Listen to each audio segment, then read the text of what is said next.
He's getting better every day. He's got a long road to recovery, but every day he gets a little bit stronger and takes baby steps forward. It's our understanding that he can talk. Have you had conversations with him? He can talk. He's been talking for about a week now. I'm doing really well. Able to breathe more when he talks and carry on full conversations at this point. What do you guys talk about? A lot of times we talk about the kids, what's going on at home, going on at school. We're kind of running out of things to talk about a little bit since I'm with him at the hospital all the time. But the kids are an endless source of conversation. Yeah. Let's talk about the kids. How are the kids doing? The kids are doing okay. We have a 4-year-old and a 6-year-old, and they're staying with my parents right now. So that we've been able to keep them in their own routine, which has helped a lot. So they're doing all right. Mm-hmm. How's your husband's? How is his demeanor? How is he doing? Does he understand what's going on and what took place? And he does. He understands everything that happened. He remembers everything that happened. He understands why he's there. And he's really focused on just getting better. So he has his good days and his bad days, but he's really focused on just doing whatever he can to get home as quickly as he can. Mm-hmm. What are doctors informing you as far as, getting back to life? They keep saying it's the long road ahead of him. There's no discharge date being planned. I'm probably going to be in the hospital for quite a bit more. But eventually we all feel that he'll be able to go back and return to a mostly normal life. Mm-hmm. So. Again, this is being recorded. If you need to stop, get a drink of water or catch your breath or whatever, Sure. Just let me know. Just your husband is aware of what took place, what happened. Can you clarify how many times that he was shot? I really am not sure. I haven't asked those questions. I've just been focused on the fact that he's still here and recovering well. Mm-hmm. So. Okay. Are you? What does your husband tell you? Is he ready to get back out there?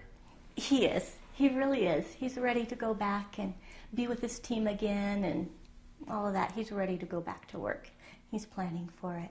Mm-hmm. How is that for you when you hear him say that? There's no keeping him down. So I'm actually relieved that he's wanting to go back and wanting to return to the police force and helping people again. So a little apprehensive, but I'm pleased because that's Jacob. That's my husband.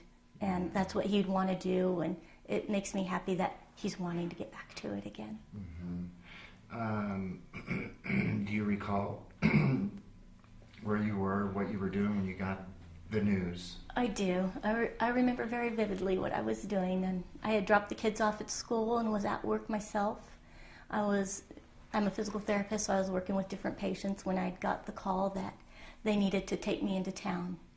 Mm-hmm. So they didn't tell me over the phone. They actually came and got me and told me on the way into town what was going on and what had happened. What was going on in your mind? I originally thought it was a very bad joke. I really couldn't comprehend it to begin with, but as they explained kind of what was going on and where we were heading, I realized the seriousness of the situation and just started focusing on getting there as fast as we could, so hopefully I could see him again. Mm-hmm. Having some time to digest and reel in the reality of what happened and what's going on right now. How are you doing? I'm doing okay. We're surviving, Take it a day at a time. I'm very happy that he's still with us and getting back to his old self a little bit. Mm-hmm. So. I can only imagine. How are you dealing with this process? As far as what your husband you indicated, he enjoys his job. He wants to get out there and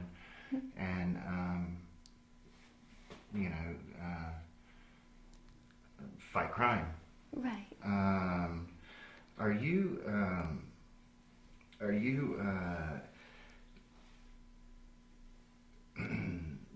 let me ask, are you angry at anything? Do you get upset about what happened, and what happens when, do those emotions set in? We have our good days and bad days, I try not to focus on being upset because it's not going to help his situation. It's not going to help my situation.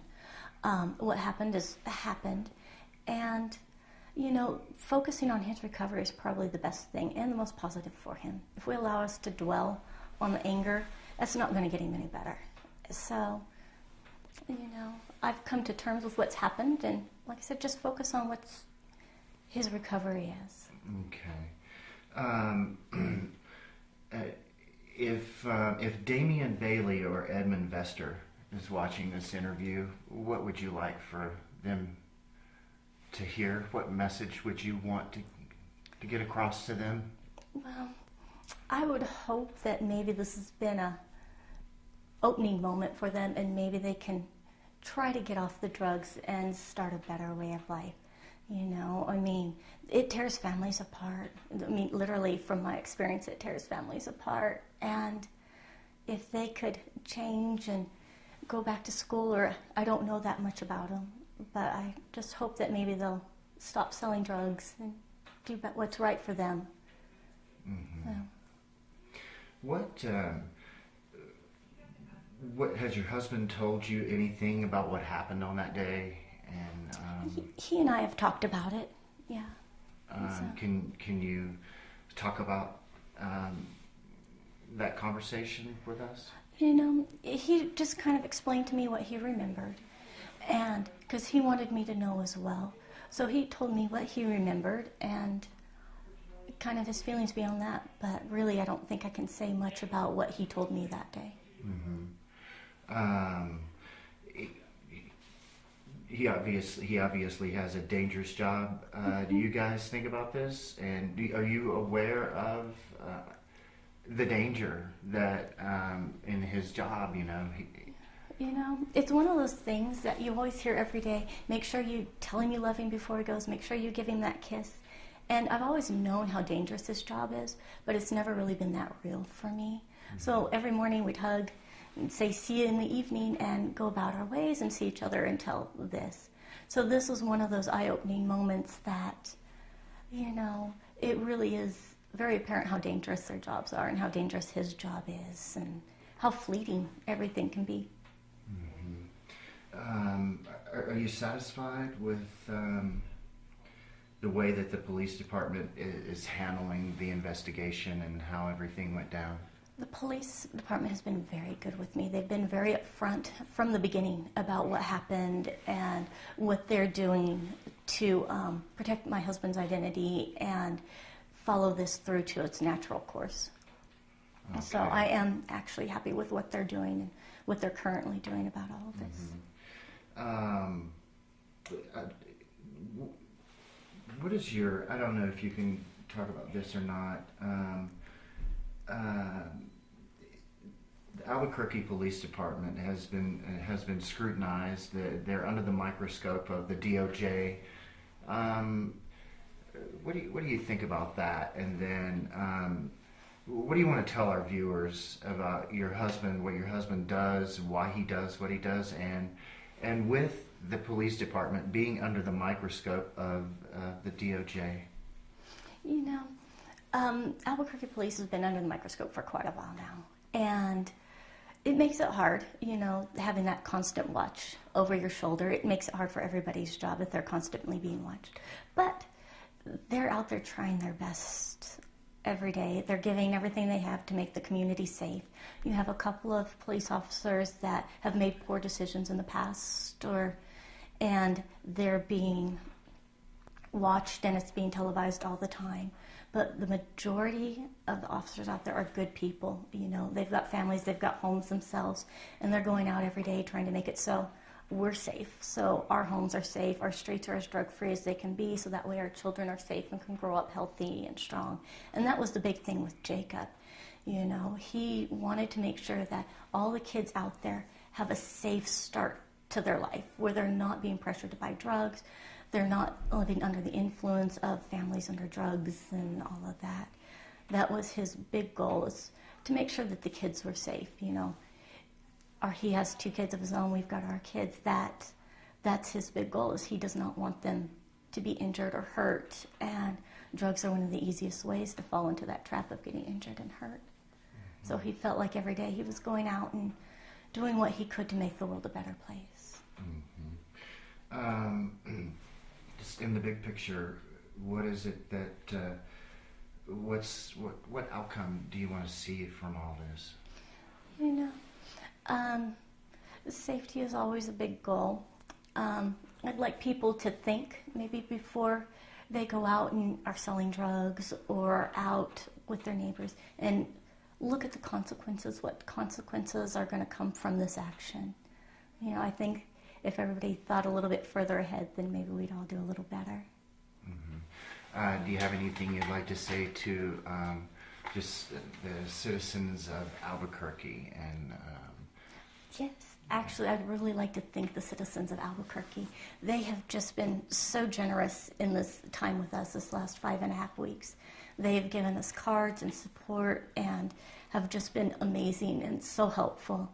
You know, with Jacob being out of work and me being on his side, you know, the contributions that they have made to us has just made it so I can actually be with my husband instead of having to be working. So I really want to thank them for that.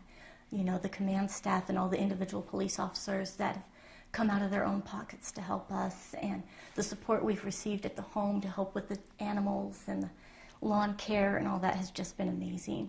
You know, it's really been very humbling to know that everybody's been there and they've been helping, and I really just want to say thank you. I really appreciate it. Is there anything else that you would like to touch on or add? Oh, I think we're all right. Okay.